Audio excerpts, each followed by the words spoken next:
And here's the Lovable Loo with its Lowe's bucket sitting outside of it. And it's completely open right now. You can see it's pretty much got some 2x4s in there, just holding it all together. And then it's also has this 3/4 inch plywood.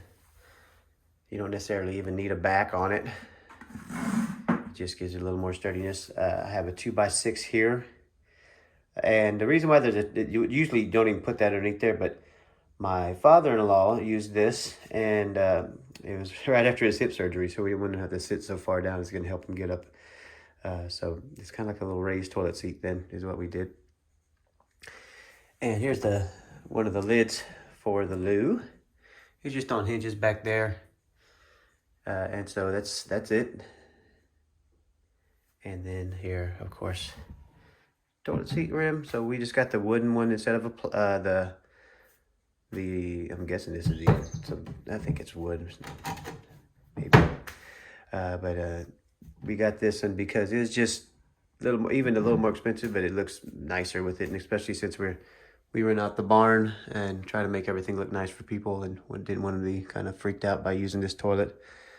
So, and then of course here's the lid, and as you can see on the bottom of the lid, though, to make it fit, we had to turn these little seat holders to the side. They're usually like that. They're facing that way. So I just moved them over, and then that way the bucket can fit in there. And this hole, you can't put the bucket in over through the top. It goes underneath it, just like that. There you go. And then usually I always stick it in a little too far. And right there, and it kind of just snaps right on in. Then after that, you got your seat.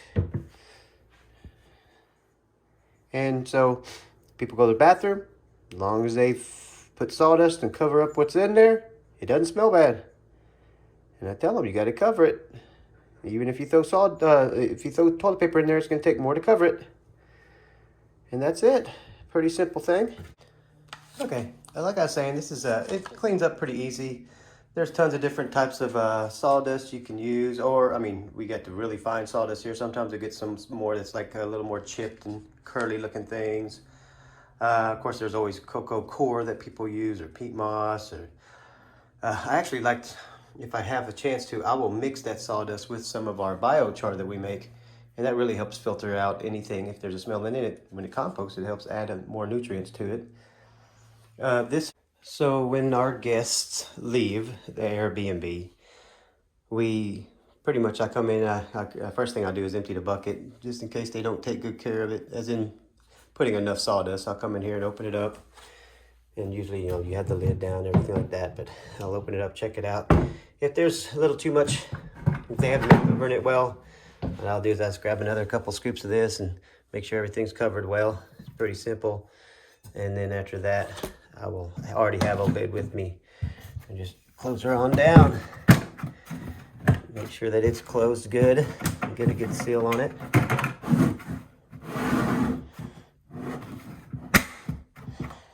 There we go. And then we just carry it right on back out to the shed, just like that. So these buckets that are in here, these will sit here for months at a time. Sometimes 6 months, probably half a year before we get to it. And we'll let them sit there a good long time, and then we'll dump them back in the compost pile back here. I have tons of 7 different piles we can use back in behind the shed here.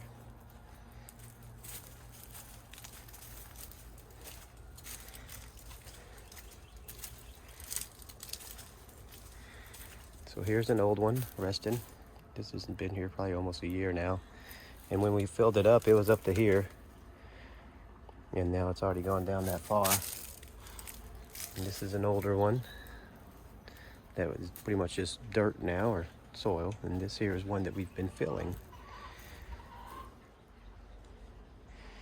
And so what we do is we dump it in and we fill it. We have plenty of stuff from the chickens over there that we use, the hay from them, and we'll throw that on top every time. And we also throw it along the sides to keep it in. And it works pretty good. No smells at all back here. We don't even have bugs floating around, as you can see. We keep that on top. I water. I put a. I spray them every day, usually every day or every other day for about just a minute, just a kind of little shower on the head there. I put on the shower mode for the water and just do that for about a minute. It keeps it moist, and I put the plastic back on. Pretty simple.